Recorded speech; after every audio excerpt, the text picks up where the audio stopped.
Our next presenter, Khadeja, you can go ahead and get your slides pulled up. So Khadeja is a junior at St. Edward's University, and her major is in computer science. She's been working this summer with Jim Colosso, creating a dashboard to help our aquatic subsystem understand the completeness of our sensor data. So Khadeja, take it away whenever you're ready. Yeah, thank you, Zach, by the way. Okay. Hi, everyone. Today I'll be presenting my sensor log file dashboard, which I developed to improve how Neon tracks and resolves sensor data gaps. So just as a background, Neon deploys aquatic sensors across streams, rivers, and lakes across the US. These sensor records record environmental data like dissolved oxygen, temperature, and water levels. And while most data is transmitted automatically, they also log data locally as a backup, which is especially important during power or like network outages. So here I have a plot. This shows why log data is so important. The blue line is stream data, but during outages, we would have lost key information like this orange spike right here, which represents a major water level event. Thanks to the log data, we're still able to recover and preserve that critical moment. So why are we building this dashboard? Each year, Neon field scientists upload nearly 5,000 log files from over 400 different aquatic sensors.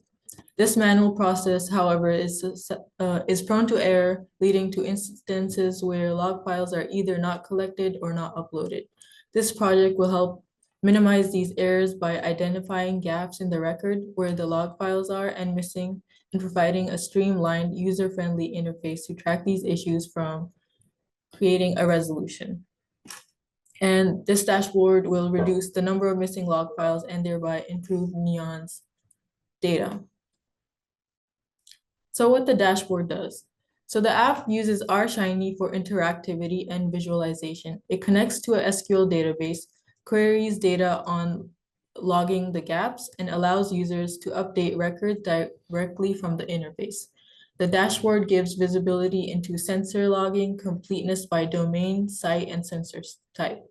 It shows trends in data gaps, allows users to edit and update the resolution statuses, and streamlines the resolution process for the field teams. So a quick dashboard overview.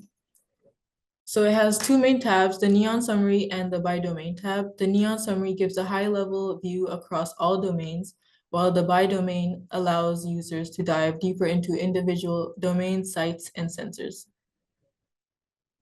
So the Neon Summary tab views includes key completeness metrics and plots to visualize how well each sensor type is doing. There are also unresolved record counts and resolution patterns over time. This view is especially useful for spotting system-wide issues.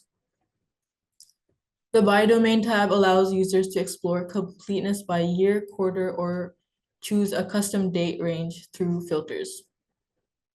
It calculates the percent completeness for the sensors by domain and by site, and then makes the completeness plots by site and an interactive data table showing the unresolved records for the selected domain.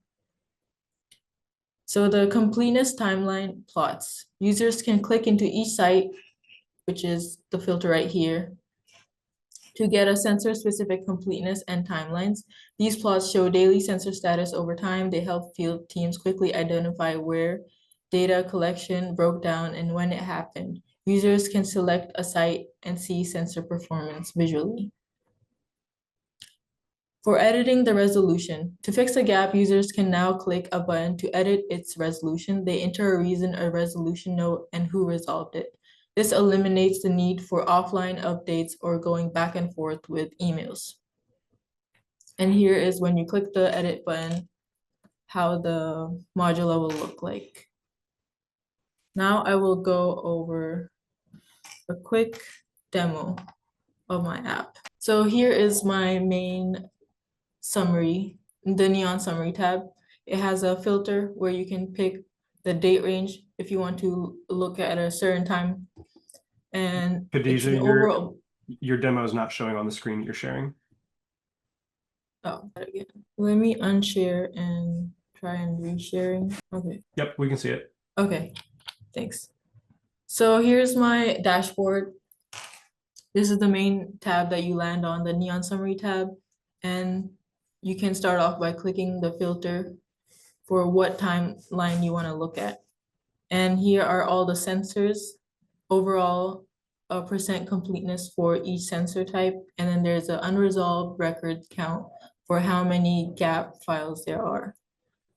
And then if you scroll down, you see a percent completeness overview. There's plots for if you want to look at by site or by sensor type, which also matches, you can see it's a 90.3 for Aquatrol sensor, which matches with the value boxes up here.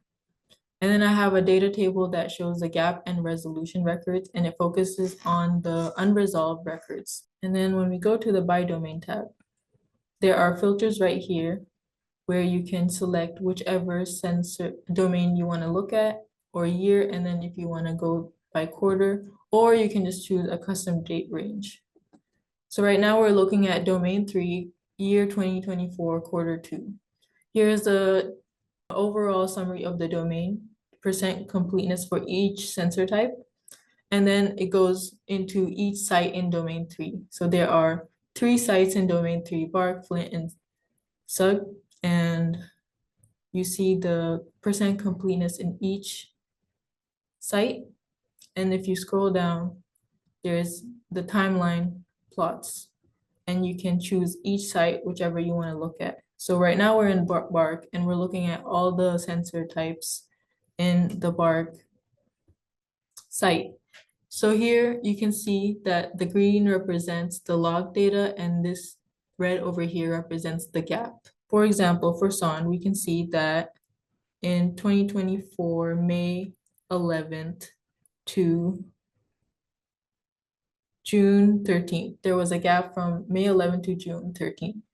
What scientists can do, they can go to the resolution table, which is right here. This is the unresolved records just for domain 3.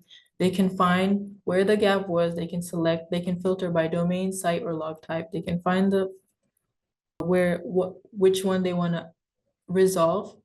They can click edit right here. They can put resolutions, 1 being it was resolved, and 2 to 7 is like what the issue was, maybe a battery outage or sensor failure. So I'm gonna resolve this sensor. This is a test, and I submit. And it says record updated successfully, and this will also change the plots up here and the value boxes. Okay, back to the slides. So some challenges, like any real world project, this dashboard came with its own challenges. One major challenge was learning R-Shiny and reactive programming. It's very different way of thinking compared to regular scripting. Debugging was also a big part of the process. Integrating SQL for dynamic updates and handling inconsistent or incomplete data was also tricky at times. But overall, those challenges taught me a lot about how to break down problems and test efficiently and build stable and user-friendly features. So what's next for this dashboard is containerization and deployment of the dashboard, and run it on the Google Cloud for scalability and accessibility. And then there's the testing phase to conduct thorough tests to ensure functionality and reliability. And then we're gonna get the feedback from the field science and the science teams to enhance the dashboard based on real world usage. And how this helps Neon is it streamlines data tracking, reduces manual burden, and improves efficiency and improves data quality and availability. And lastly, I'd like to thank some skills that I learned was R-Shiny development, SQL, data wrangling, and complex debugging.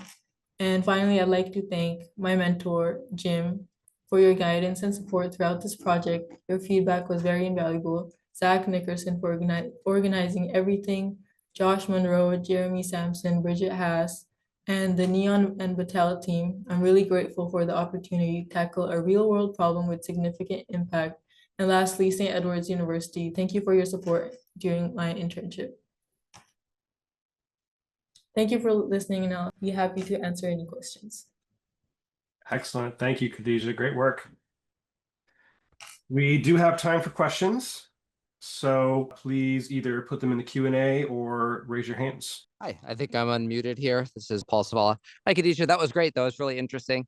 So I had two questions. One is on your dashboard for the different things. I really like the color corresponding to if the percent completeness was high or whatever. Easy question maybe. Are those thresholds just hard-coded numbers? Like if you're below 90%, that's the Yes. yellow range, etc. Mm-hmm.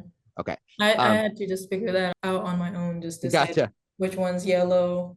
I think like 60 and below is like red, and like Okay. yellow is like 80 and below. Okay. And then my other follow-up question on that, I'm guessing you didn't work on this, but just you've been dealing with this data, so I thought you might have a thought about it, is I saw there was quite a lot that had missing, or, the completeness was not all the way there to where it was yellow or red. And it seems like you have lots of data from different sensors and different sites and all kinds of readings.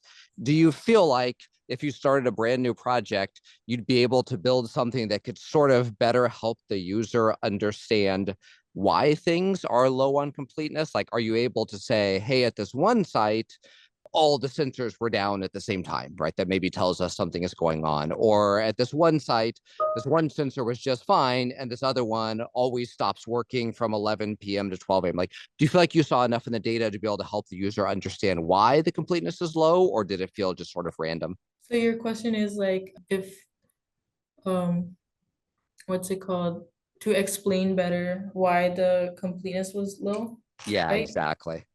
So in the editing resolution table that I had, so I have like the resolution key for 1 through 7, and one is like it was resolved, and 2 to 7 is like basically what happened. So 2 is like dead batteries, 3 is like due to sensor failure or like loss.